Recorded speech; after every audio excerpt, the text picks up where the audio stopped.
Ladies and gentlemen, you're still logged in to the AM Club right here on MX24. Time for us to get into Lifestyle Daily, and it's all about our news review over the weekend. In fact, this song is a perfect timing because, yes, we're talking about the NPP Parliamentary Primaries. Ebimu beyebi, ebimu susuko, ebimu eba. Mimi, who do we have inside the studios? Well, joining us for the conversation will be Benjamin Kwame Amankwa, NDC Communications team member. How are you doing?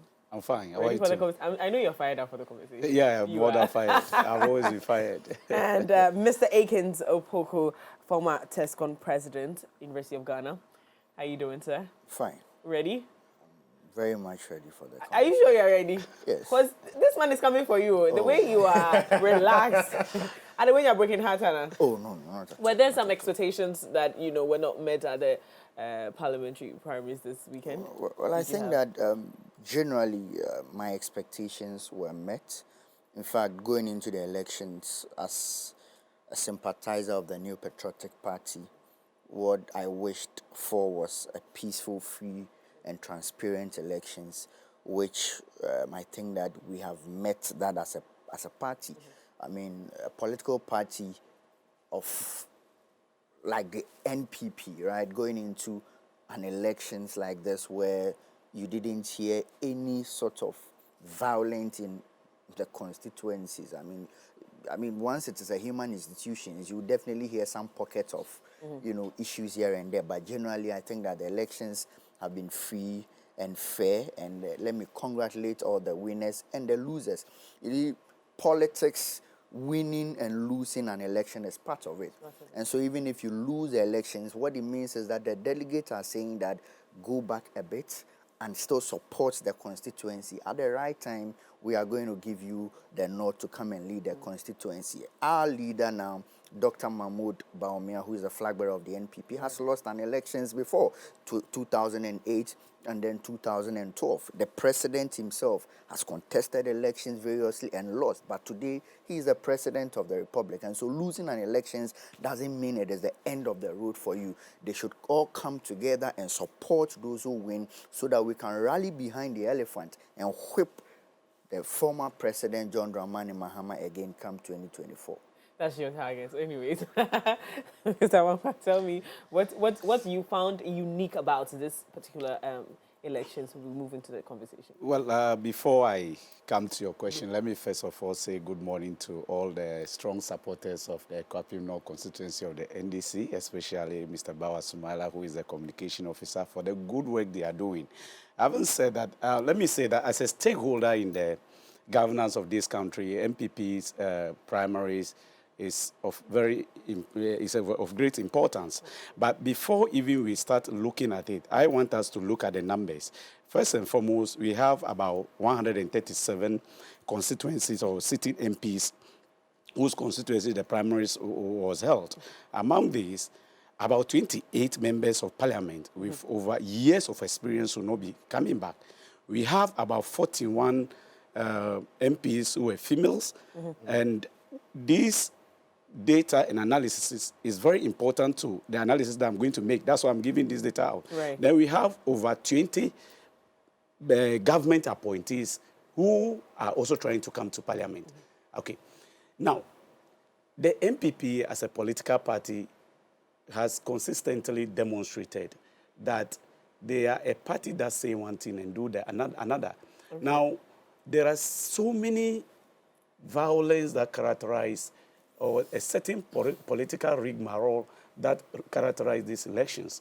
And I think that if we take Yendi, for example, where electoral materials were vandalized. This morning, I listened to the electoral commissioner, one of the deputy commissioners, say that actually the result in that constitution had not been declared. And you realize that, by and large, it's a cost to us as citizens. Once materials have been destroyed and vandalized, and we're going to reorganize that election again, it means that it comes at a cost to the taxpayer. So we must pay particular attention to the violence attributes of the NPP as a political party. And gradually, I think Ghanaians are fed up with them. If you look at the results of the primaries, you realize that most of the incumbents are going. And that is an indication, even within the internal NPP party, that the people are tired with them. We'll get into that part of the conversation. And I saw you nodding whilst the conversation was going on, because for you, it looks as though the conversation is being taken out of context or out of what actually happened. But there were some violence recorded, and you did admit in your submission that it's a human institution. It had to do with human beings. So definitely we're going to have these kind of casualties. But generally, for you, you expected that if there were going to be some violence recorded, it would be something bigger than that. Yes. That's what you're trying to say. Yeah. What I said, or what I'm trying to communicate, is that the New Patriotic Party conducted this primaries in about 120 plus constituencies. Yes. In making his analysis, if he will be truthful to the fact, he just singled out just one constituency. You are journalists. Yes. If the NPP parliamentary primaries were characterized by the kind of humorous descriptions that he wants to make, I mean, you would have reported. I mean, the party has come out to say that what happened in Yendi, they are looking at it, and that we are going to find an amicable solutions to that. It happens. This is politics. I think, Kwame, to be fair, it happens.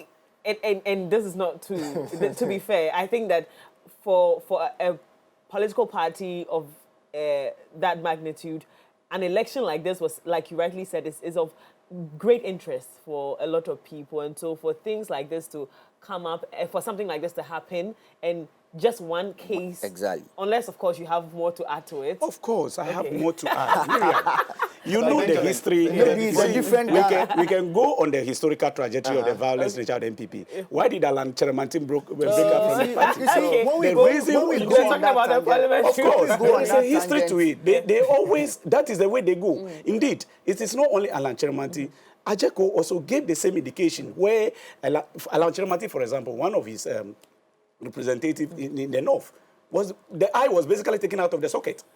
You understand? Okay. So I'm saying that there is a history to it, and that's the reason why he broke out.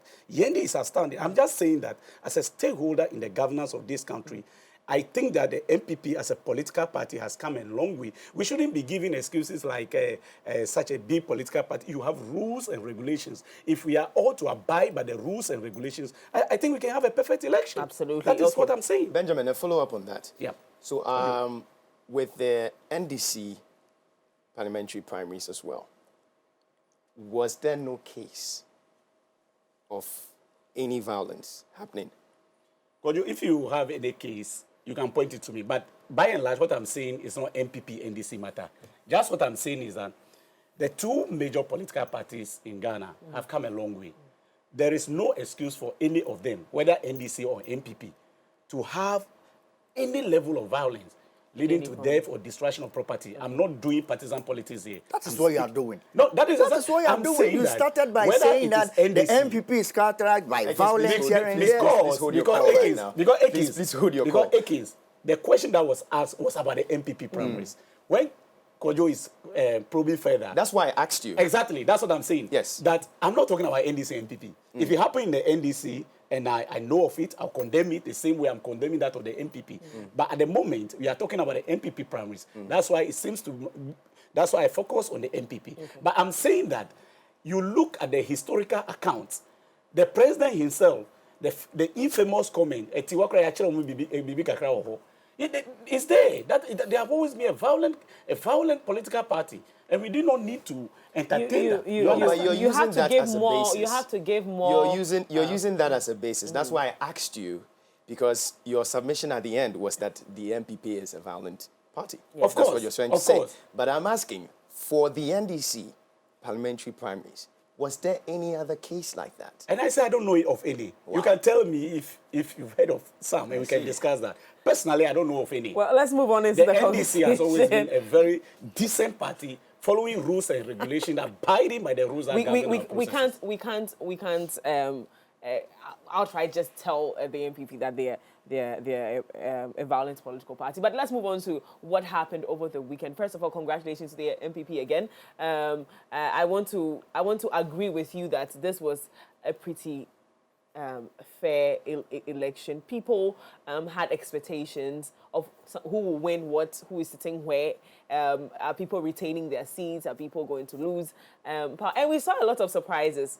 One that is very famous that we're all talking about will be lawyer Adjosafo's constituency. Did you have any form of confidence that she was going to retain that seat? All right, so 30 seconds. I mean, just to answer to some, because I would do a great disservice to our viewers if I don't respond to some of the comments. Comments Go here, ahead. alright. Now, the new patriotic party, one on record, is not a violent party.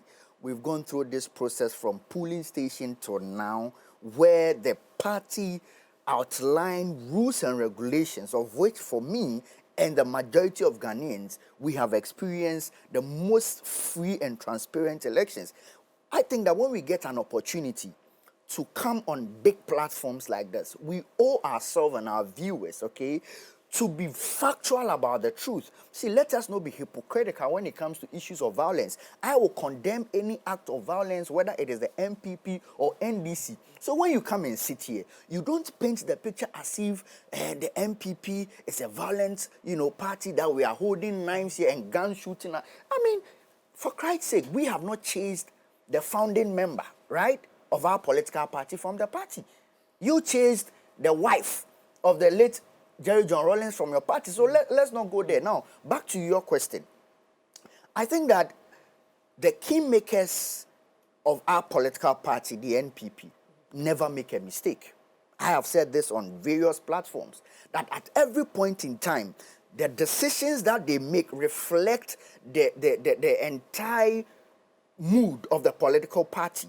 And so I was not surprised when Madam Adjosafo lost the election, because, I mean, various research and various polls had indicated that she was going to lose the elections. And personally, I think that how she took the party to a ransom when the party, right, that she ran on the party's ticket, we needed her the most. And the kind of comments and the kind of ransom that she took the party was not the right way to go. But who am I? The delegates have spoken. The delegates, over 1,000 of them, are saying that we want Ambassador Michael Quay to lead us in the 2024 elections, in the Dome Kwabenya constituency. And so, as a party member and as a sympathizer of the NPP, we are going to rally behind who the kingmakers have chosen for us to win the general election. But I think that looking at the results that came out from Saturday's elections, I think that the NPP is battle ready for the 2024 elections. I knew we were going to connect that to I am telling you. But Akins, why are you saying that? Because we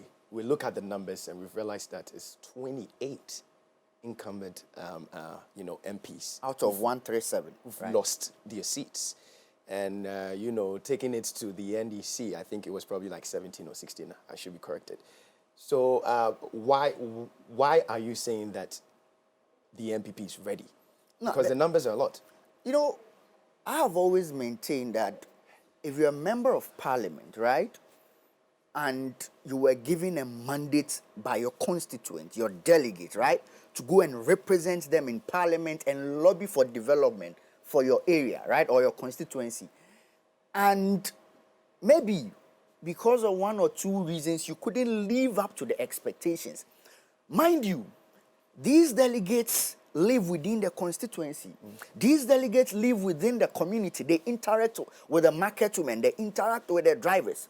And so at every point in time, when you see the delegates making a decision on a particular candidate, it means that it represents the feeling, the atmosphere, and the mood of the constituency in general. Okay. That is why I am telling you that looking at the kind of candidates that we have elected, the NPP is going to win majority in parliament come 2024 and will win the presidential elections too. Because when you look at these candidates in terms of how they can mobilize votes for the party within their various constituency, I do not want to mention names, but even with Dome Kwabenya that you mentioned, you hear the constituents, you hear the market women, you hear the drivers, they tell us that, see, if you bring Michael Quay, we are going to vote for you. And look at the numbers, over 1,000 plus for him. It means that at every point in time, the delegates in the NPP They are not hypocrites. They don't dance to the tunes of any political power. Once the people are crying for candidate A, regardless whether you are an MP,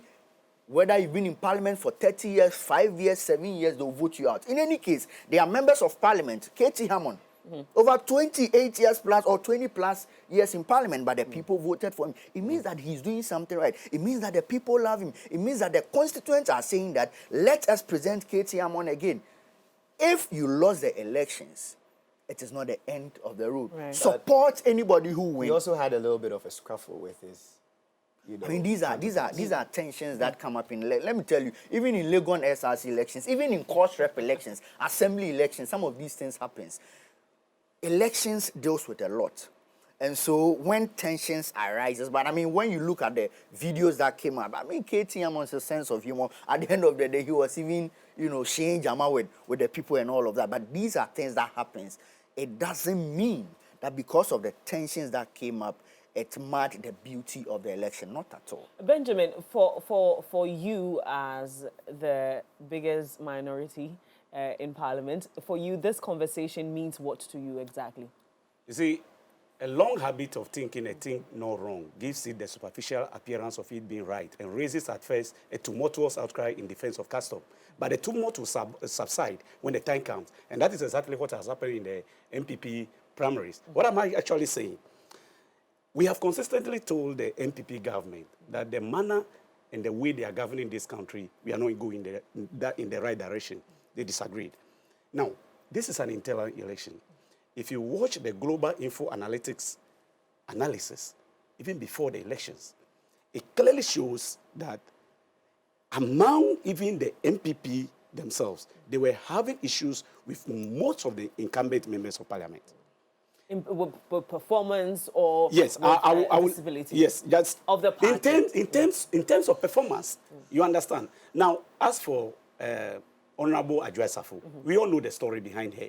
And indeed, I am surprised that she actually even put herself out there. I would have thought that a politician of her stature should have known that she wasn't able to make it, and the fact that she should quell out of that election.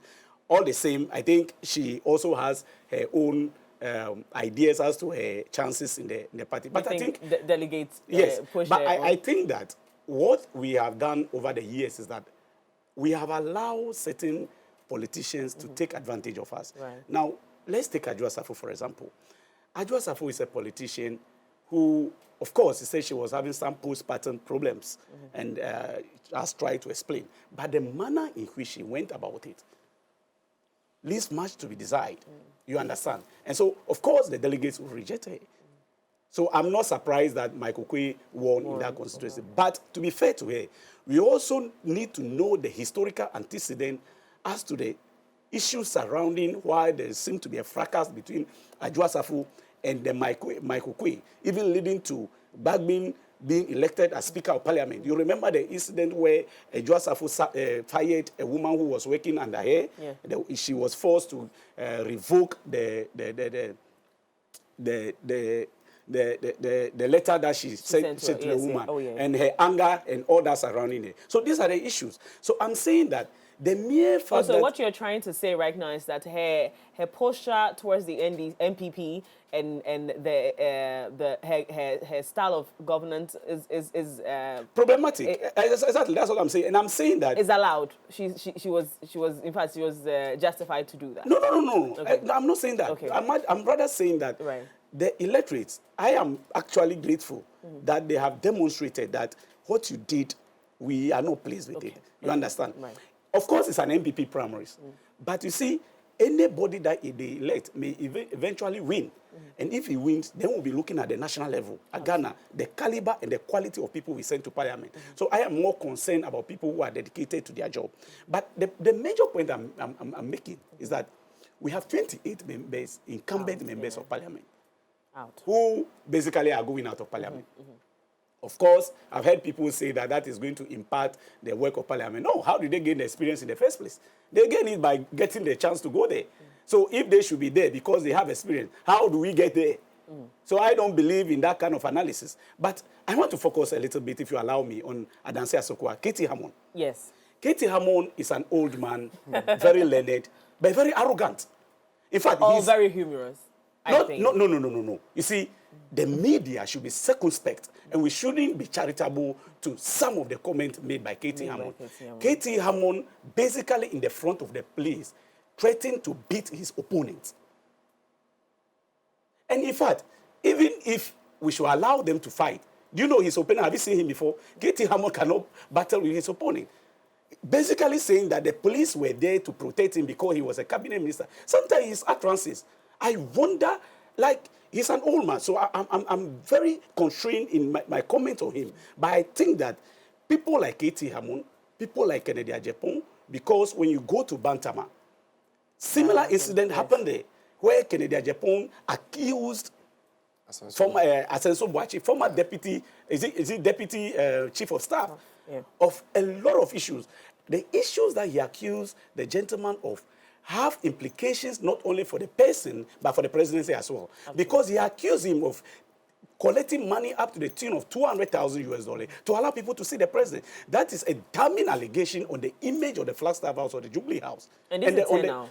Exactly. No, it's not internal. The Flagstaff House does not belong to NPP. The Jubilee House I mean, the political party, they are in the same political party. Of course, they are in the same political party. But if you say that somebody is bribing, is collecting money from people, for people to get access to the president of Ghana, then it moves beyond the political party to come to Ghana as a nation. Because if internationally they will hear that, okay, so the president of Ghana could actually, the presidency of Ghana is actually collecting money from people to get there. So it becomes our issue, national issue. It's no longer, it moves from the NPP as a political party to the national issue. So I think that some of these issues, we should watch it very carefully. But I think that even with the dissatisfaction of the members of the NPP themselves with their incumbent MPs, it is a demonstration, it's a foreshadow of bigger events yet to happen. And that foreshadow will be demonstrated, whether it's November or December national elections, where we see former President Mahama being elected as the president of this country.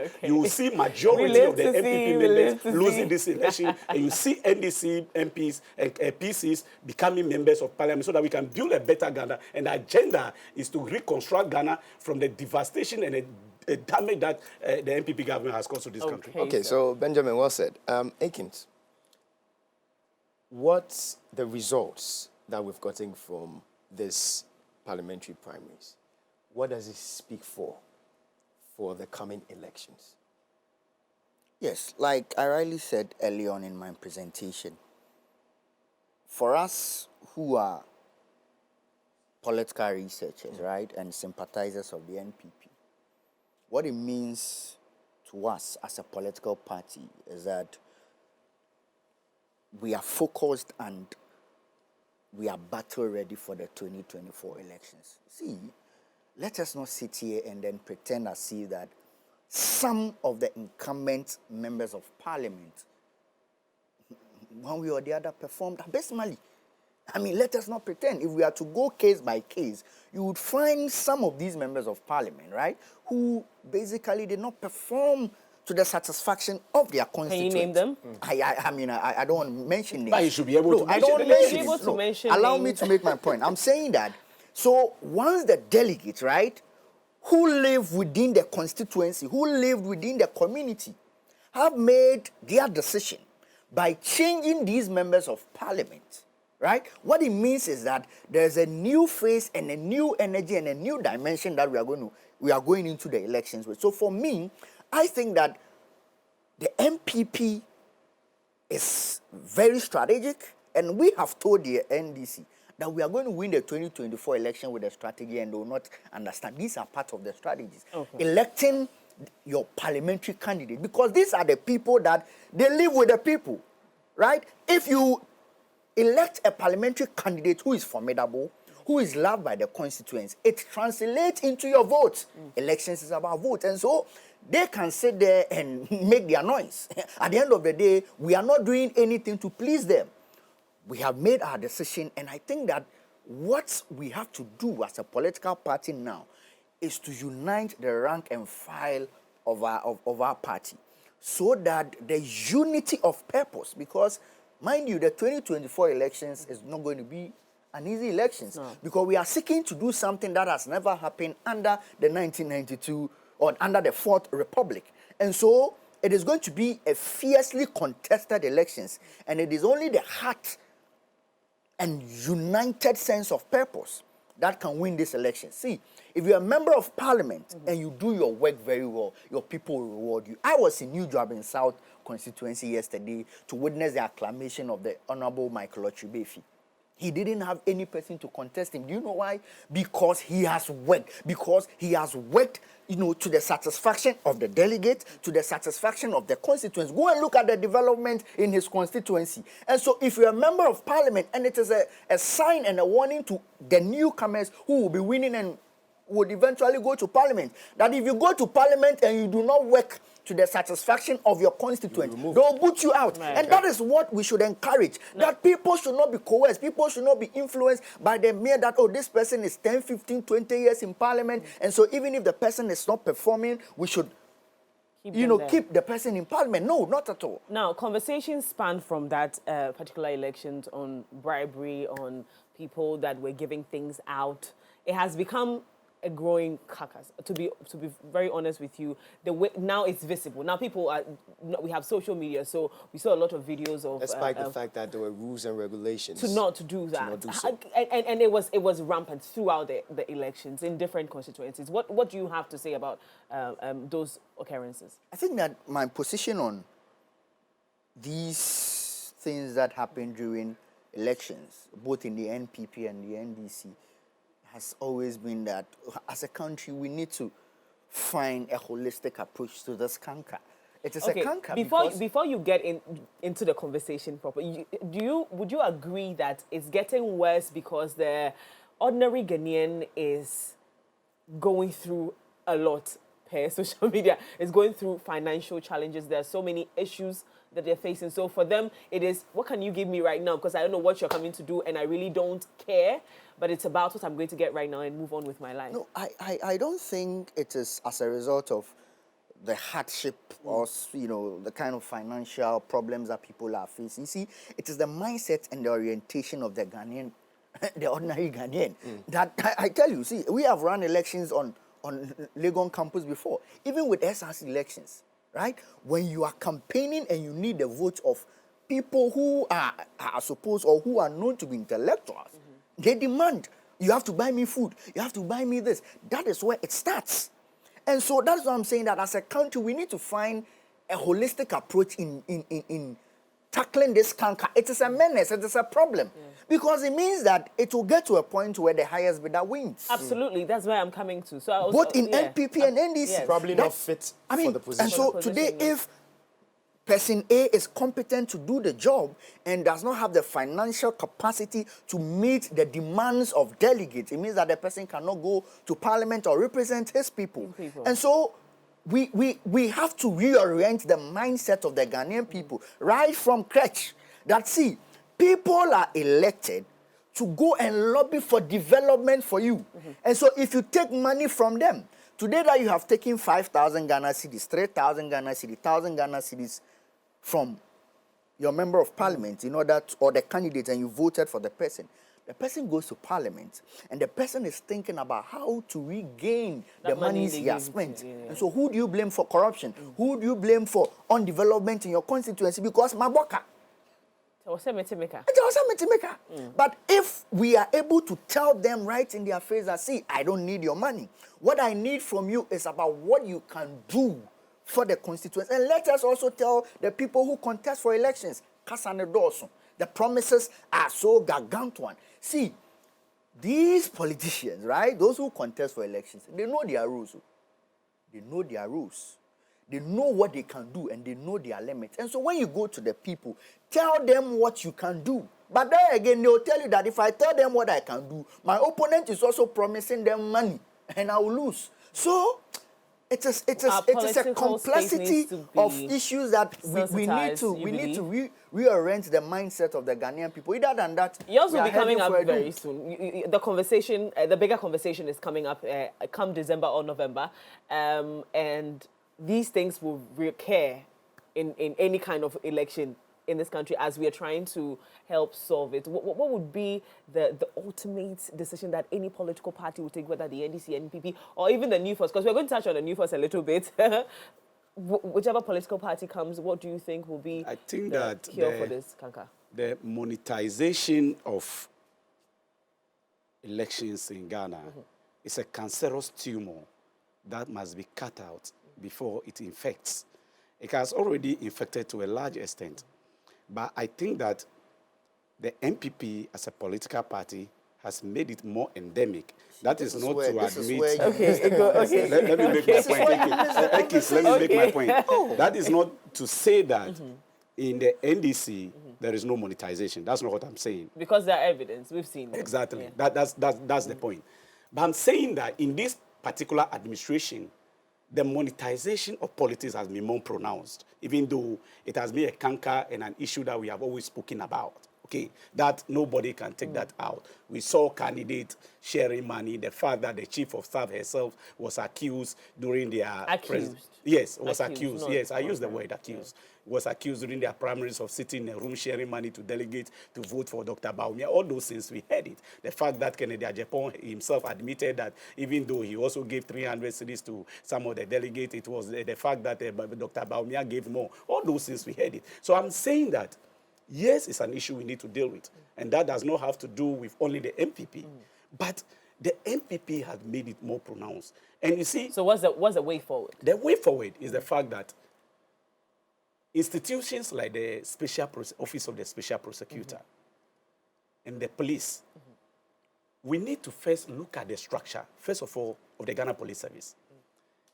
For the Ghana Police Service, we have a structure where basically the police service reports to the government in power.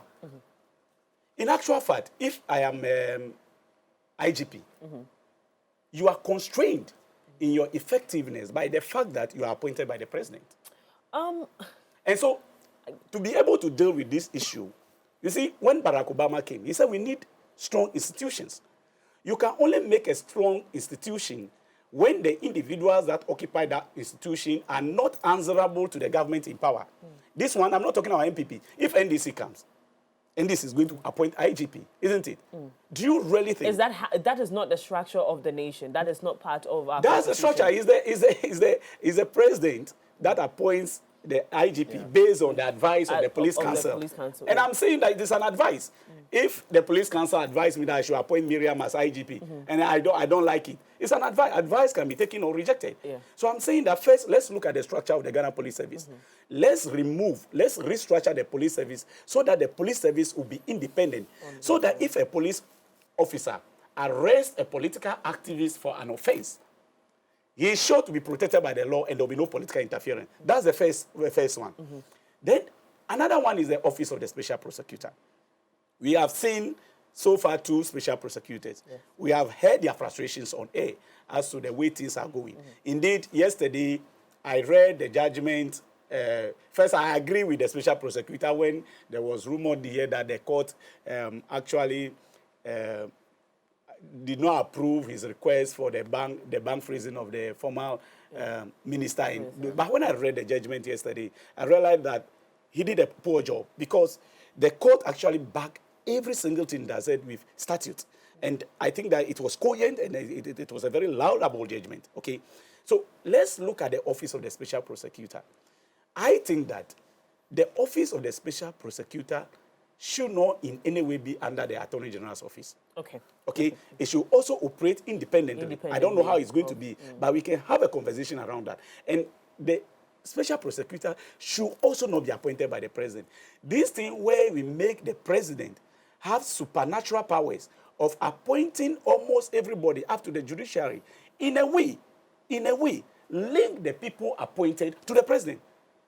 Miriam, if you've given me a job, if you, Miriam, have given me a job, in all fairness and sincerity and human nature as we know it, I will consider you first if it comes to decisions.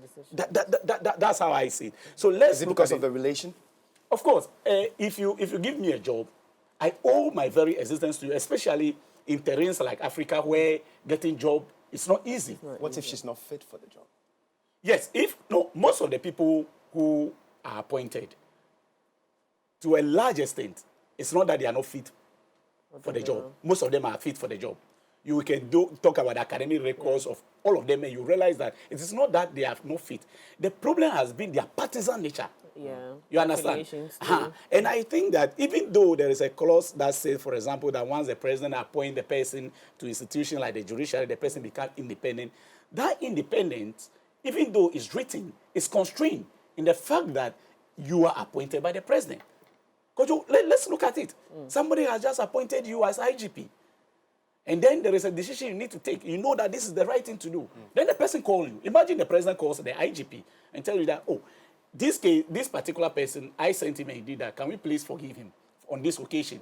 It is not by force, but the IGP will be constrained in the decision that he takes. That's the point I'm making. So that's where you feel like we can start our sensitization of that of our elections. Exactly. In terms of bribery and Exactly. And I think that we, the National Commission for Civic Education, some time ago, I've seen them very active on social media. I don't know, with the government always cutting budget for institutions of state, I don't know whether it has also affected them. But I think that they should also educate the citizens. Sometimes we are also to be blamed, because I always see the problems that we are having in our society as not with the leaders. It's a societal problem. Because we are in an election year, and there's no education around our election that exactly, is coming. Miriam. It's a huge issue. Yes. For me, it's a big conversation. It's very good. And in the middle of the year, we'll start seeing things, small materials. Exactly. Poor education towards our major election for the year. In 2016, I was engaged. I was the election manager for a constituency, Upper Manya, Asasawa area. Can you believe when we went on the grounds, people want as low as expectation, like 1 thought. And that is going to direct how they vote. I'm telling you, if he comes to ask you that, give him 1 bottle of 1 thought of expectation, and you make a comment that like he feels offended, you have lost his vote. And so I think that we should look at education of the citizens. Then I had been on this platform and I said that we also need to look at some sort of qualification for voting. I think that we have tried the universal adult suffrage thing for a long time. But I think that before somebody goes to put his finger to vote, the person should be at a level where he can appreciate basic national issues of economics. That the decision I'm taking is going to affect the country. If you have people who can ask for thought of akpeteshi, who can be given 1 cutlass, who can be given T-shirt, and because of that, they vote in the direction pointed to them by the T-shirt, then we have a problem. We have a problem, absolutely. So I am looking at the American system where we have some sort of electoral college or something. So we should have this discourse because it's very important. Otherwise, the monetization will continue. The citizens will demand, and while we continue blaming the leaders are not actually the problem, because the leaders are just a reflection of the cancer being endemic in the society itself. So we need to tackle it. The National Commission of Civic Education, they must up their games, going to communities. Even when I was a child, they used to bring these screens around in villages and communities to educate. And now that rather we are in a world where technology is so pronounced that we can use social media, I don't really know the problem with the National Commission. And this one, I am not being partisan about it. I'm talking about this in terms of across regimes. Okay. Akins, 2020, we have, of course, we all do know we have 275 constituencies. Currently, 137, 1 independent. Now, my question here is, with going into the 2024 elections, how ready is NPP with regards to the MPs and those who have been chosen now? Yes, I think that I have said this, that for us as a new patriotic party, we believe that the 2024 elections will be won based on the parliamentary elections, right? And so that is why if you have studied the NPP leadership very well, you would see that this is the first time that, you know, as a young person who has followed NPP for a while, you could clearly see that there is that sense of purpose from the national leadership that we do not want to interfere and imposing of candidates, you know, across the constituencies. Allow everybody to contest, everybody who is eligible to contest, and let the delegates themselves decide. And that is what the delegates have done. The national leadership have given you the power.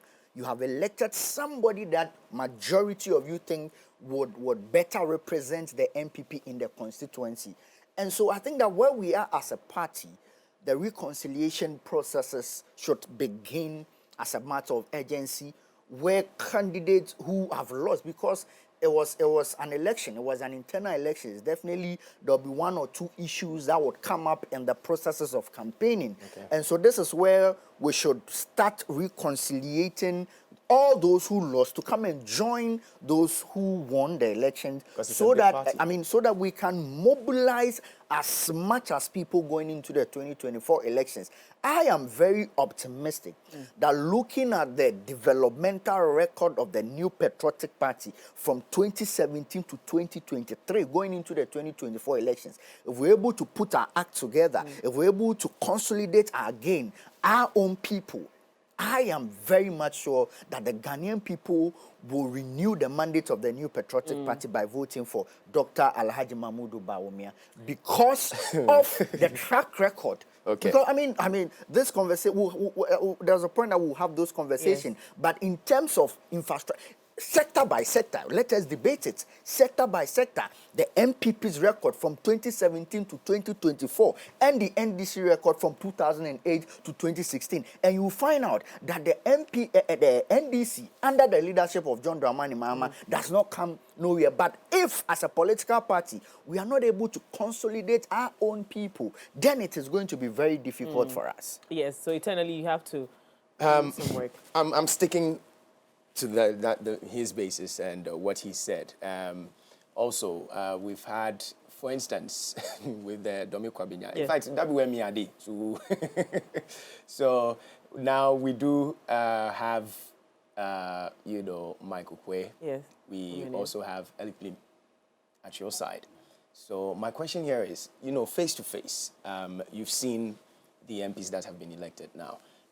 Is the NDC ready?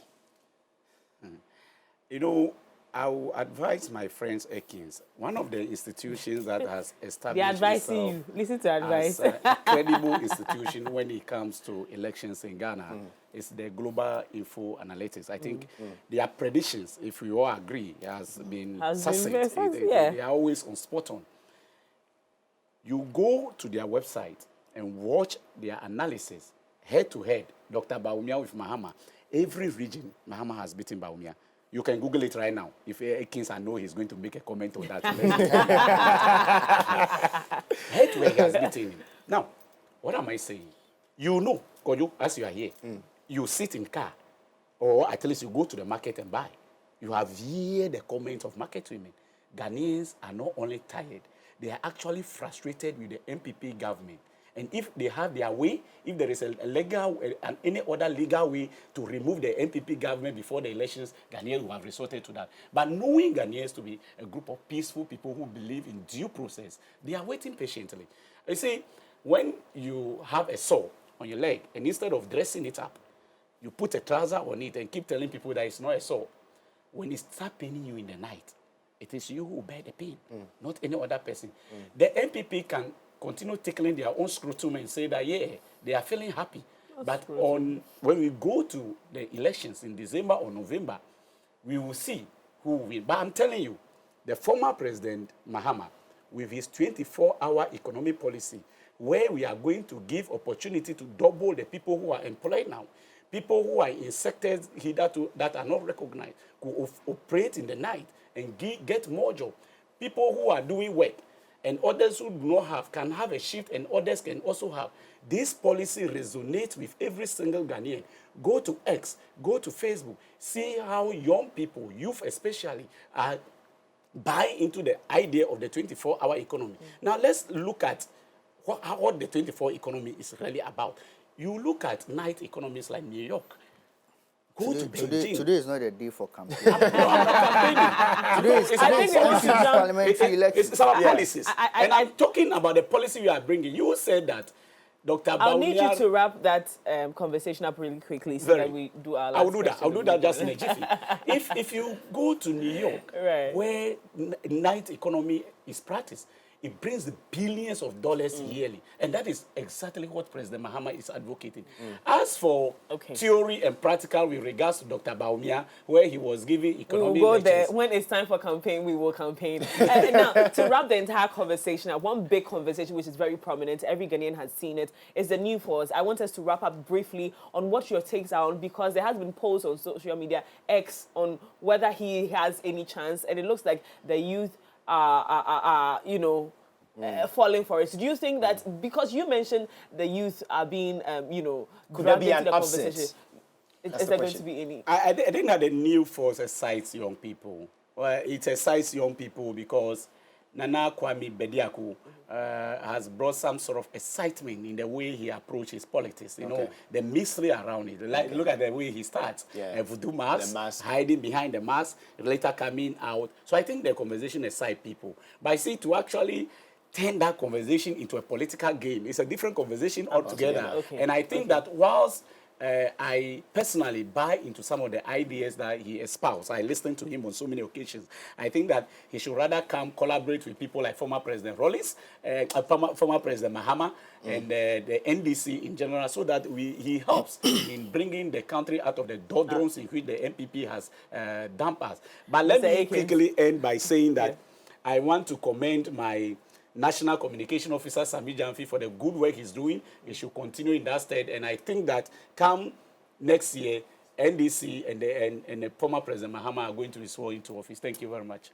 Yes, I think that the issues about the new force, coming into play and all of that, the Constitution is very clear as to, once you are the qualifications of contesting to become a president. So anybody at all who thinks that he qualifies under the Constitution can, man up and say that, it helps our democracy. But I think that what the 2024 general election, what is going to be about is that the Ghanaian people are saying that, yes, Mr. Mahama, you are saying 24-hour economy, but you are the same president who made people to work over 3 years and told them that you are not going to pay the 3 years and pay just 3 months. But I want to advise my brother and the former president that they should take the advice of Julius Malema, who they sponsored to come into this country, that what former president do is to sit... let me make my guys, we need to wrap it up. We need to wrap it up.